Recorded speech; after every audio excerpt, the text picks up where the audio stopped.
Good morning to you all, and a very warm welcome to Shabbat at the House.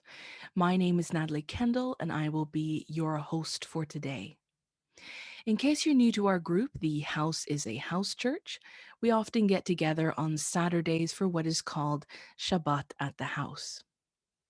Coming up, today we will be sharing some music and singing together, and we'll be exploring a story found in the book of Matthew, chapter 13. So that's a bit of what you can expect from your time together with us. Let us speak with God first.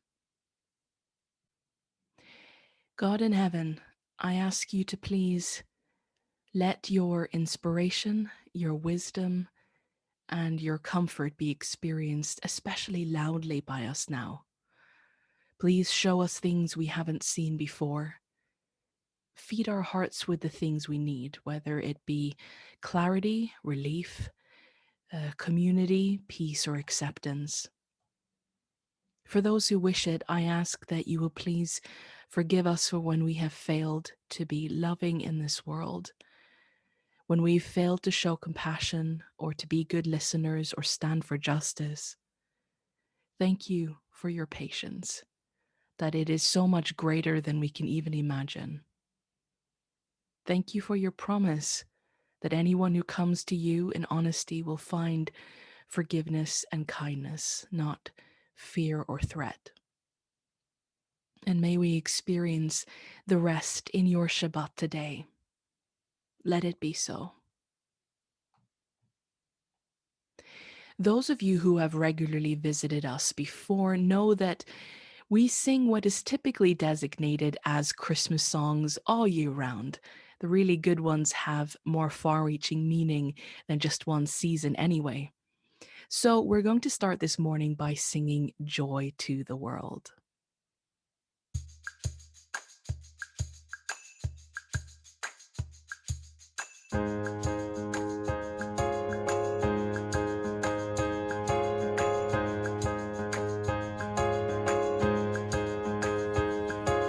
Joy to the world, the Lord is come.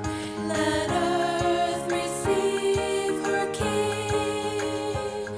Let every heart prepare him room. And and nature sing, and nature sing, and nature sing. Joy to the world, the Savior reigns. Lift up this song of joy. O'er fields and floods, rocks, hills and plains, repeat the sounding joy. Repeat the sounding joy. Repeat the sounding joy.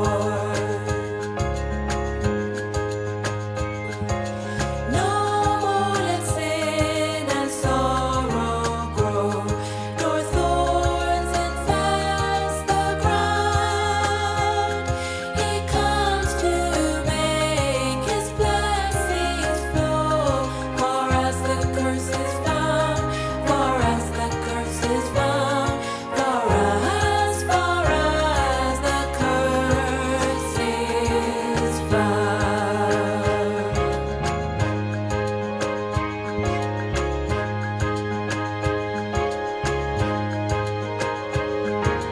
Jesus, he rules with truth and grace. By faithfulness he proves the beauty of his righteousness and wonders of his love, and wonders of his love, and wonders of his love.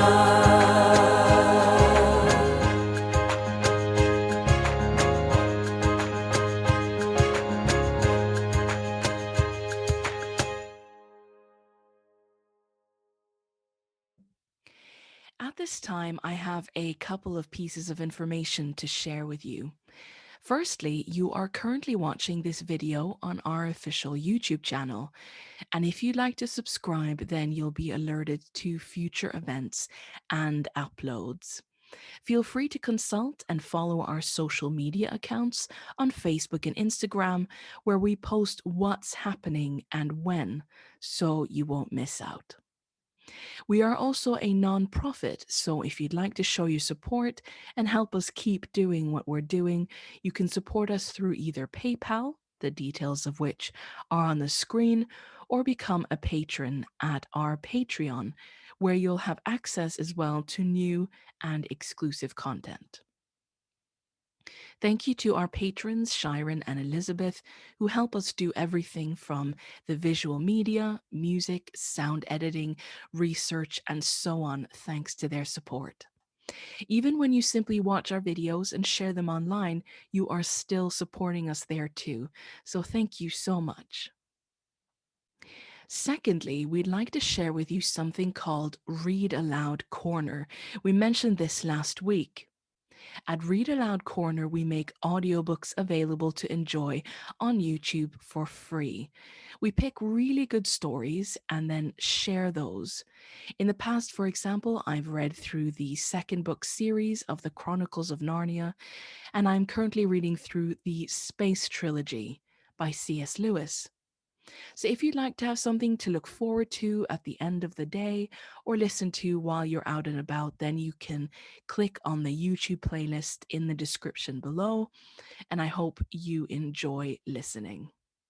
And if you have a book you'd like us to read, you can send us your wish on Read Aloud Corner's Facebook page, which you can also find in the description box. Some of you may recall we introduced a new segment a few weeks back called How to Be Image Bearers.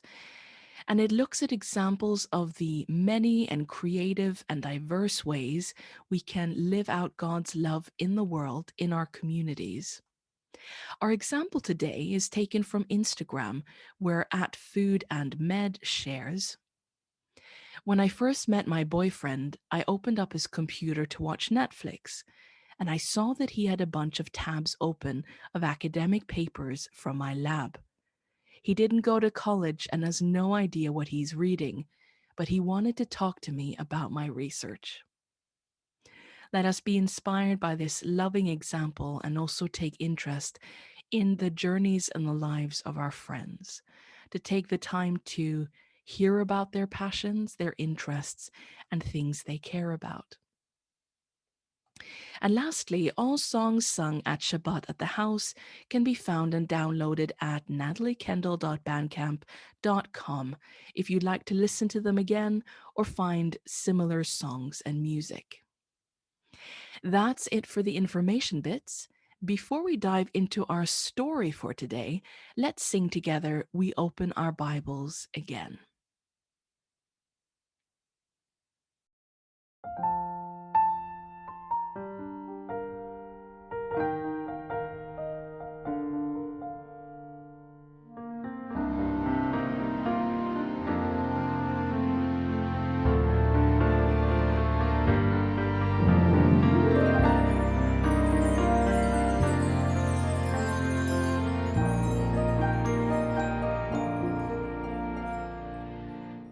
From Eden to Eden.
Spirit will change our hearts and eyes,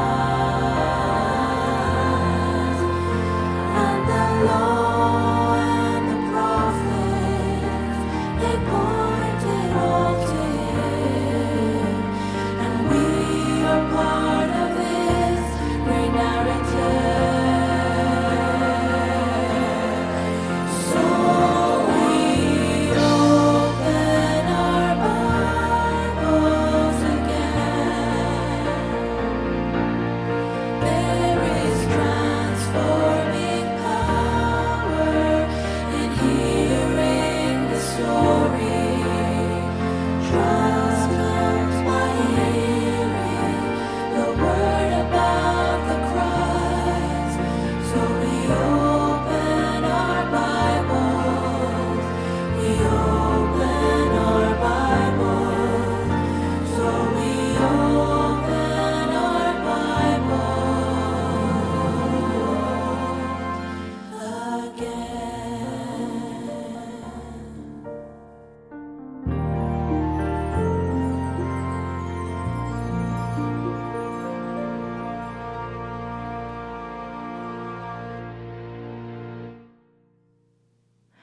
Our story today is found in Matthew chapter 13, verse 52.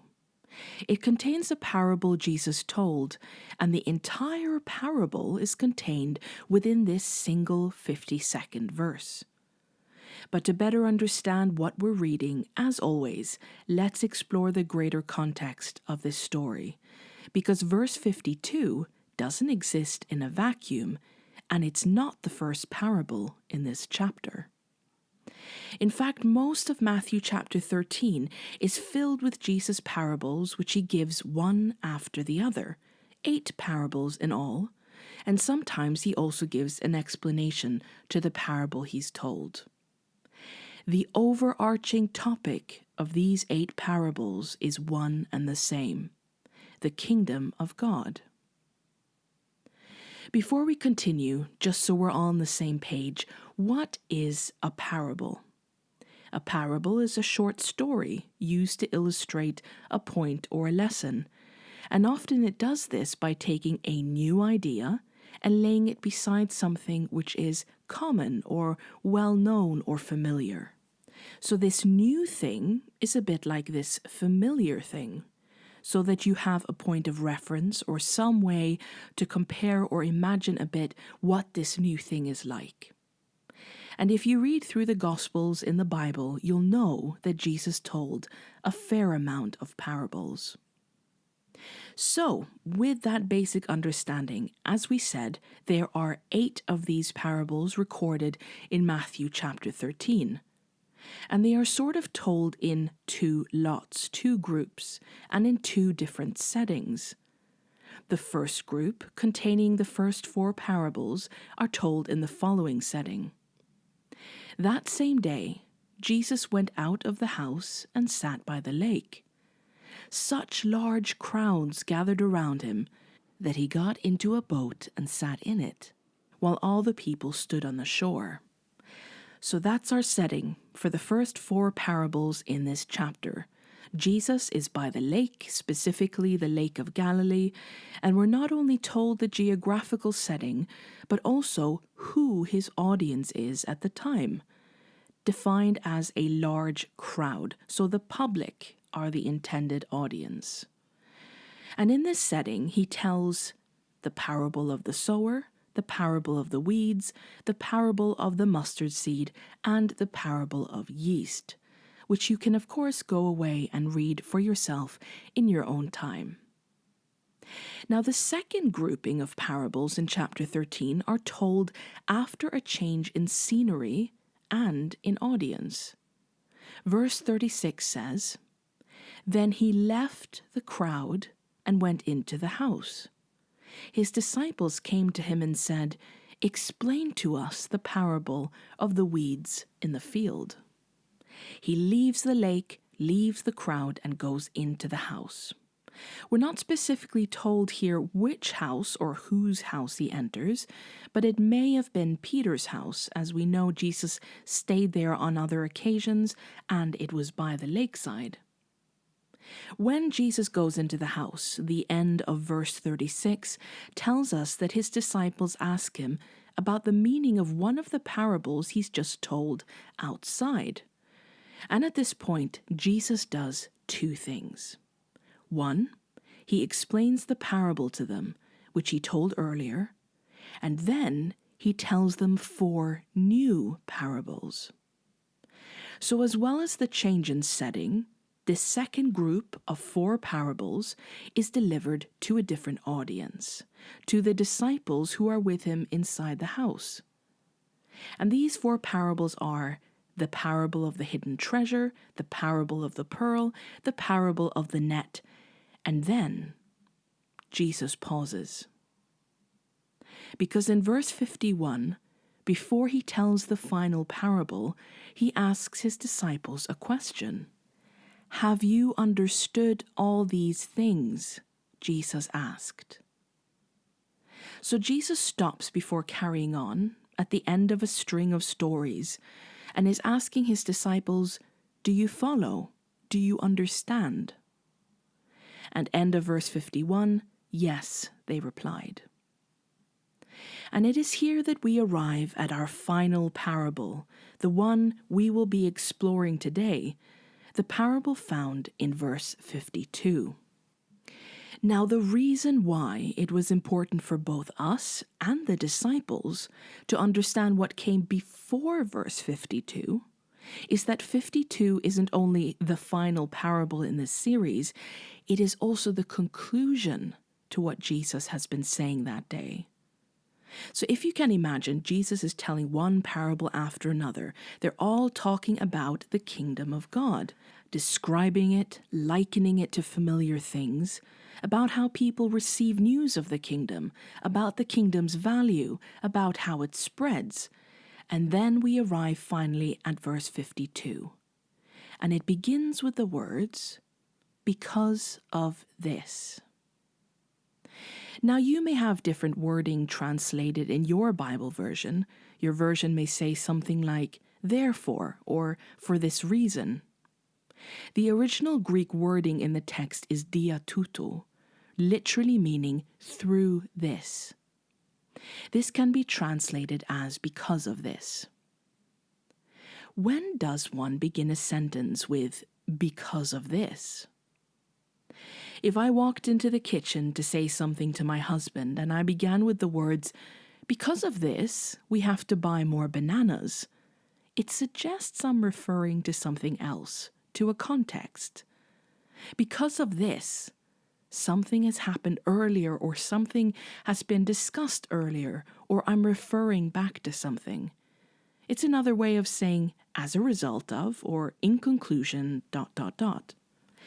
And so Derek would know that I'm referring to something I've said earlier. There's an assumed context. For example, earlier that morning I might have said, I'd like to bake banana bread this weekend. Because of this, we have to buy more bananas. If Derek doesn't know the context that I wish to bake banana bread and therefore need bananas, he will likely feel confused and ask me, because of what? And so when Jesus opens his final parable to the disciples that day with the words, because of this, they and we are being told that verse 52 and the parable that is about to be told is the conclusion or the result of something which has preceded it. But what is it the result of? Well, let's look at what happened earlier. Number 1, that day, Jesus told parables about the kingdom of God. Number 2, Jesus explained some of what he was talking about to the disciples. Number 3, Jesus asks, do you understand what I'm saying to you? And number 4, the disciples reply, yes, we understand. And then comes these words, because of this. Because the kingdom is like all these things I've been describing to you, and because you, the disciples, have understood these things, because of this, every scribe who has been discipled into the kingdom of heaven is like a master of a house, who brings out of his storeroom treasures new and old. Here, then, is our final parable of the day and the concluding thought to Jesus' lesson. So let's break it down and try to understand what it's actually saying, starting from the beginning. Because of this, every scribe. Now, if you're familiar with the stories in the Gospels, something may have jumped out at you already at the very beginning of this parable, and that is the mention of scribes. This is one of the very few times that Jesus compares his work or his disciples to that of the Jewish scribes. In fact, more often than not, Jesus is warning his followers to not be like the scribes and the Pharisees or the religious leaders of his day. But what were scribes and what did they do? The word scribe may conjure up a picture in our minds of men sitting alone in dark rooms, peering over scrolls for hours, reading, writing by candlelight, a cross between a librarian and an obsessive, nerdy researcher or professor. But the Jewish scribes, both before and during Jesus' time, were not merely clerks. They didn't just study the scriptures behind closed doors or make copies of documents in dark rooms. Jewish scribes also functioned as teachers and interpreters, specifically teachers of the scriptures. They were extremely knowledgeable about the text. They knew it inside out, studying them from a very young age, often having memorized the entire scriptural text by heart and excelling at in-depth interpretation of the Torah. If you had any questions about the scriptures, you can go to the scribes because they know the book word for word. And so Jesus is describing someone who is extensively fluent and knowledgeable about the scriptures, and then says, because of this, every scribe who has been discipled into the kingdom of heaven is like. So firstly, the subject of this parable is someone who fits a description made up of two things. Number one, like a scribe, knowledgeable about the scriptures. And two, but specifically a scribe who has been discipled into the kingdom. Disciple here meaning follower. So the second qualifying factor to describe this subject, this person, is that they're a follower in the kingdom of God. A follower of who? Well, of Jesus, a disciple of Jesus. Because of this, every scribe who has been discipled into the kingdom of heaven is like a man, a master of a house, who brings out of his storeroom treasures new and old. So this character who is both like a scribe and a disciple is likened to a master of a house, a homeowner, who is described as bringing out of his storeroom both new and old treasure. Now, just like the subject of the parable is given two identifying qualities, like a scribe and a follower of Jesus, so is the treasure given two descriptions as well. He brings out treasure new and old. The Greek words used here are kaina from the root kainos, meaning fresh, new, unused, or novel. And the word for old is palaia from the root palaio, meaning ancient.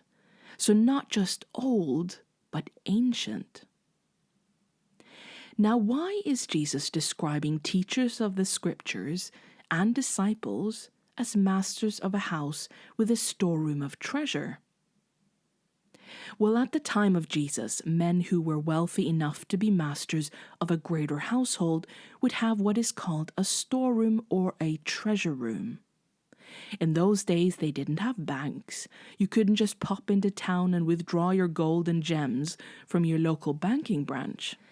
And so, on greater estates, there existed a room or a small building, and within this room was kept the family's accumulated wealth, generations of wealth, the treasure that had been acquired, inherited, gathered, perhaps from many generations back, whether of gold, silver, precious stones, goblets, fabric, jewelry, salt, statues, or coins.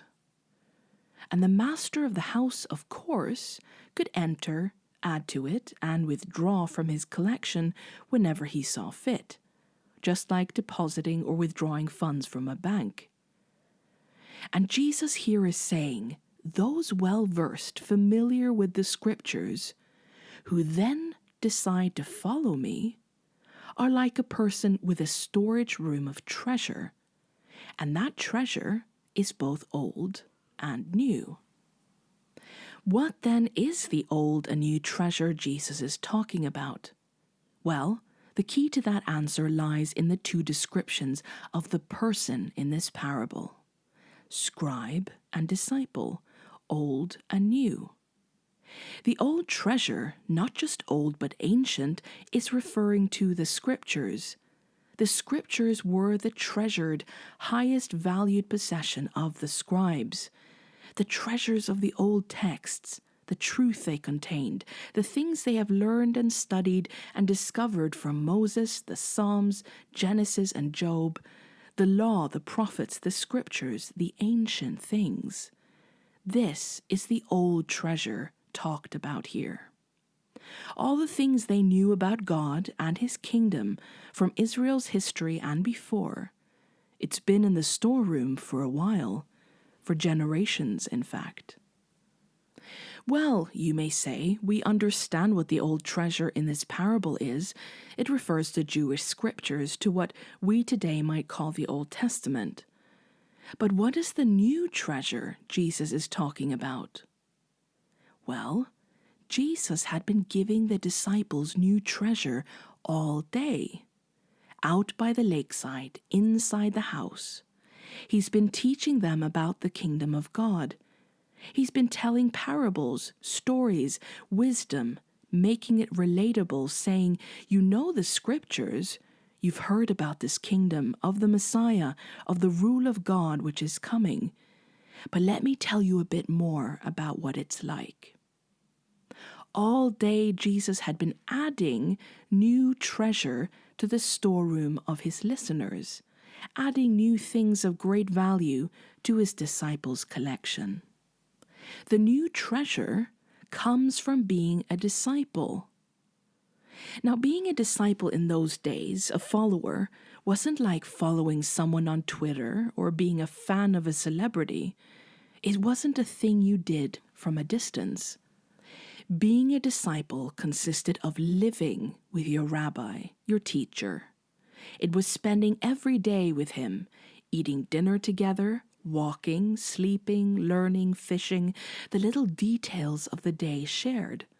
Discipleship was a live-in experience, interactive and dynamic. So being Jesus' disciple means you'll receive new treasure all the time. He'll show you new depths, new sides, new insights, new experiences, with new life and imagery and new understanding about what it's like when God is king. Because when you're around Jesus, God is already king there. When you're around him, you do get to see in real time what his kingdom looks like, because God's kingdom exists where he is and unfolds in being around him. The person who is a student of the scriptures and a follower of Jesus will end up having both old and new treasure, ancient truths in the scriptures and new revelations from experiencing living with Jesus. The words of the rabbi added to those ancient words you know so well. Jesus was saying that because you, my followers, understand what I'm teaching you about the kingdom, you have treasures both new and old. Keeping in mind the emphasis on understanding. It's not just magic words, it's not spells. It's understanding what these words are meaning. And how is that understanding bolstered? It's not mere theory, it's a deeper kind of understanding, because by living around Jesus, the disciples are living out God's kingdom. They're actually experiencing his rule. But the parable didn't stop with merely saying that someone owns treasure, did it? Because of this, every scribe who has been discipled into the kingdom of heaven is like a man, a master of a house, who brings out of his storeroom treasures new and old. Now, the English translation is often bring out or bring forth the treasure from the storeroom. But actually, the original text uses the word ekbalai from the root word balo, which means to throw. Ekbalai is a really active verb. It means to cast out, to throw. It's the same word used when Jesus casts out demons from people. And the same word is used in another parable to describe a farmer throwing out seed onto the ground. So the master of this house isn't just taking a casual stroll through his treasure room to slowly peruse his collection and count his coins. He is described as throwing out treasure, casting out treasure, both new and old, depicting a lavish sharing and extravagant giving. Now, why would a house owner make a withdrawal from his treasure room? Why would he throw out treasure? Well, in those days, this may have been done for several reasons, just like you and I might withdraw money from our savings for numerous reasons. Perhaps an unexpected visitor has arrived, and the master of the house wished to throw the guest a feast. Perhaps there is an illness or special need in the family, and there was a call to dip into extra funds. A withdrawal could be made for reasons of sickness, calamity, wants in the family, giving to the poor, a wedding, making investments, or in times of celebration. But whatever the reason, the point is this: that the emphasis of Jesus' parable is not merely the storing away, the possession, the hiding away of the treasure, but the ekbalai, the throwing out of treasure, the dispensing, the giving. Not keeping it locked away, but the generous bringing out and using of it. So generous that it is described, as we said, as balo, to throw or cast. Here Jesus is saying to his followers, you're going to end up having a collection of treasures with mixed age, given to you and those before you at different times. If you study the scriptures, you have the ancient treasure. If you follow me, you will be given new treasure. And both are mixed up. They're kept in the same room, in the same collection, and are used together. You are like the master of your house, who can bring out both new and old treasure when and as is needed. Now, for some of us, we suit the description, or are comparable to the description, of one of the characters Jesus described in this parable. We may not call ourselves Jewish scribes, but we share similarities with them. There will be those among us who grew up reading and studying the Bible from a very young age, those who are deeply familiar with the text, who have memorized or taught on it for years, who know the Bible stories, who ace the Bible trivia on Saturday afternoons, and who might treat the scriptures like a treasure. And there may also be those among us who are followers, disciples of Jesus, those who are eager to know and see his kingdom and hunger for new revelations. But you and I don't always deal well with both old and new, do we? Because depending on things like personality, upbringing, culture, education, and life experiences, we may lean more comfortably towards one side or the other, old or new. And you've likely seen this play out in plenty of religious settings before, the pitting of old against new. This may be framed as conservative versus liberal, or Old Testament versus New Testament, or old versus young. On the one hand, some people focus more on the past and on keeping things the way they are. And on the other hand, others focus more on the novel and the new, while feeling that things of the past should remain in the past.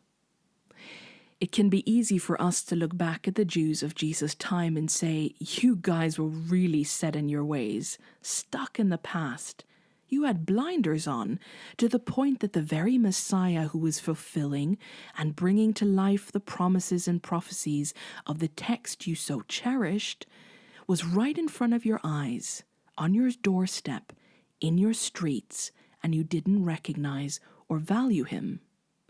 But it's just as easy for us today to arrive at a set of theological beliefs, a set understanding of certain Bible texts, a set way of thinking, a set idea of church and what the kingdom is like, and to say, this is the truth and the whole truth, and nothing more shall ever be added to this treasure. Historically, the problem with having this view of an individual or a group possessing the whole truth is that our role then turns into the protectors of that truth, doesn't it? If we believe that all the treasure humanity shall ever receive from God is already in our storeroom, then we will focus on defending it. We'll lock the door so that it can never be opened. Nothing new can enter, nothing old can leave. Our identity then becomes we are defenders, protectors, preservers, keepers of something. But if all the knowledge and experience about God and his kingdom can be contained within this box, within this room, and we have this room, then what will happen if God sends new treasure our way? What will happen if there is new light, new understanding, new revelation, new inspired ideas, new teaching?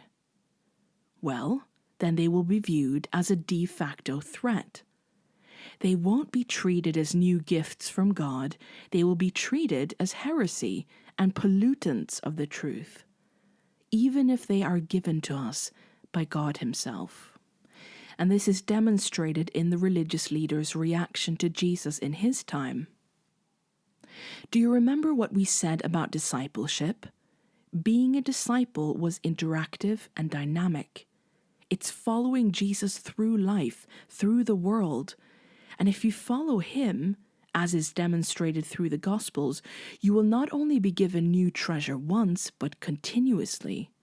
You'll have a constantly growing collection, because being around him means constantly growing, moving, adventuring, exploring, being revealed to, him peeling back yet another layer of the wildest, most beautiful reality that is life under his rule. Do you and I know all there is to know about God and his kingdom? No, we never will. If we knew everything, we would be God himself, and we're not. Not because he's hiding these things from us, but because he is so big and endlessly deep, and there are so many layers and unexplored adventures to who he is and what it's like to be around him. Eternity itself is not enough to reach its end. So you see, if we take on this identity of protectors and preservers of the old, we'll not see Jesus and his treasures for what they are. We'll see them as threats. We'll see him and his spirit and his words as threats.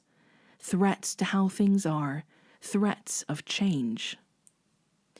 And on the other hand, we might be more like those who lean towards the new and the novel, and this has its pitfalls too. It can be equally easy to throw history, the Old Testament, and anything not appearing as cutting-edge fashion under the bus. We can make the mistake of reading this parable and saying, well, I'm going to open my mind to everything, every new trend, every new ideology, every theory and theological invention. But that's not what this new treasure which Jesus is talking about is.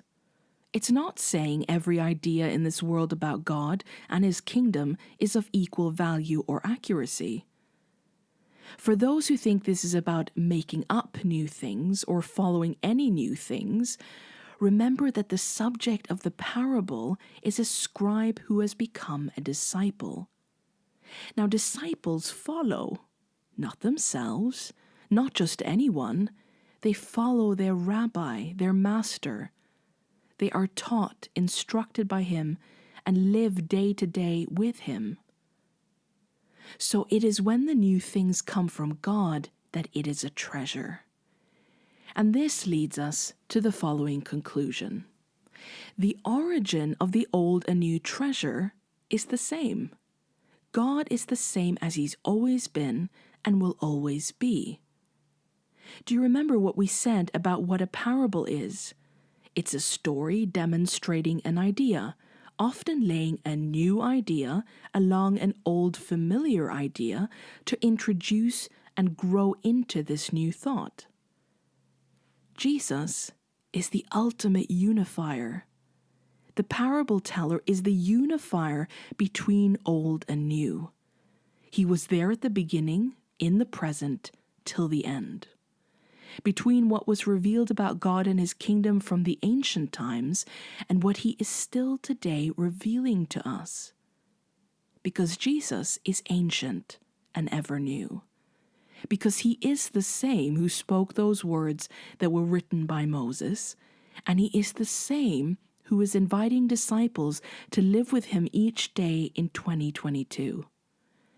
The ancient words stand, and they don't need us to preserve them behind closed doors. They never needed our protection. Following Jesus means that he will ever take us into new heights and depths of treasure. The new treasure is a continuation of the old treasure. It's an expansion, an expounding, a continuing. We don't have to worry about protecting the old or inventing the new. God is the origin and revealer of both, and the giver of both.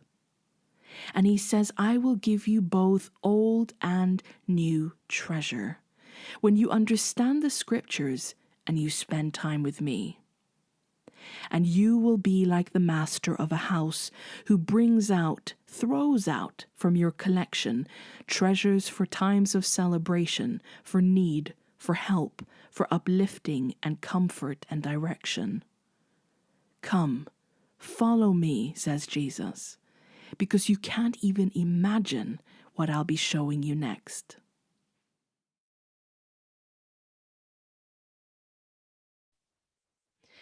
To conclude this thought, let's sing together Old and New.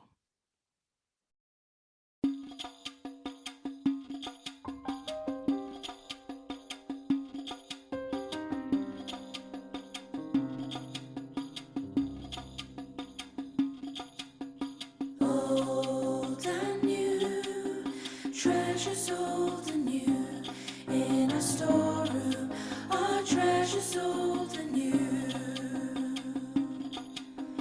Old and new, treasures old and new, in our storeroom, our treasures old and new.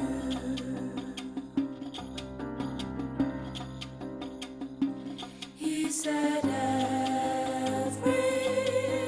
teacher of the law, who becomes my disciples in the kingdom, is like the owner of the house, who from the storeroom brings out old and new, treasures old and new, in a storeroom. Our treasures old and new,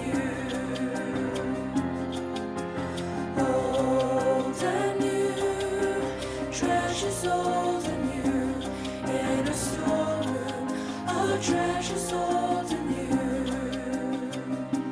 He said, every teacher of the law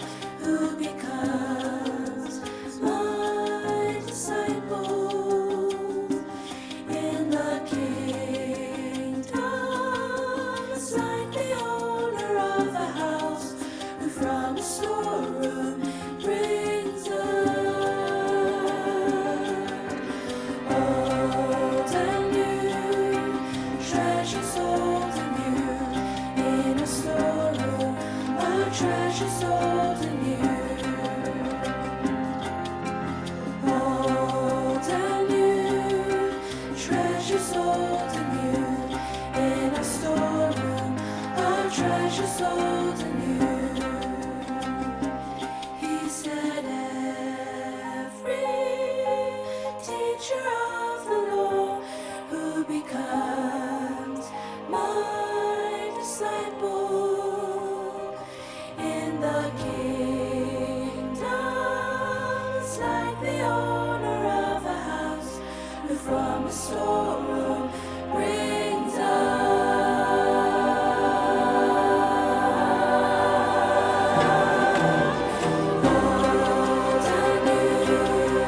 treasures old and new, in a storeroom, our treasures old and new.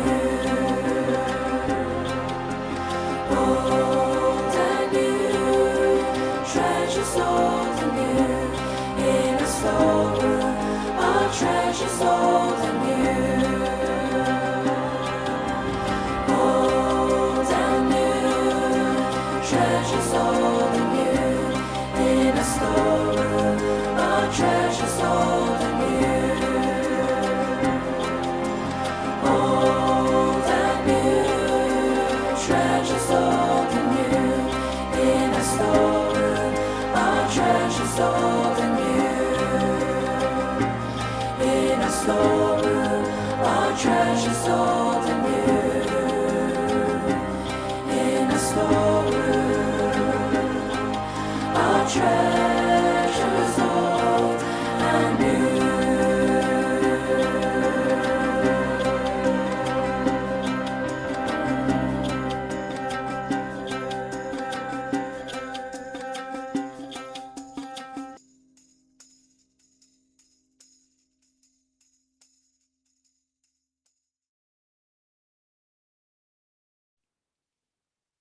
Thank you all so much for spending your valuable and precious time with us here at Shabbat at the house today.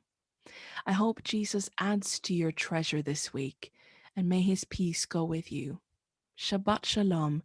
See you next time.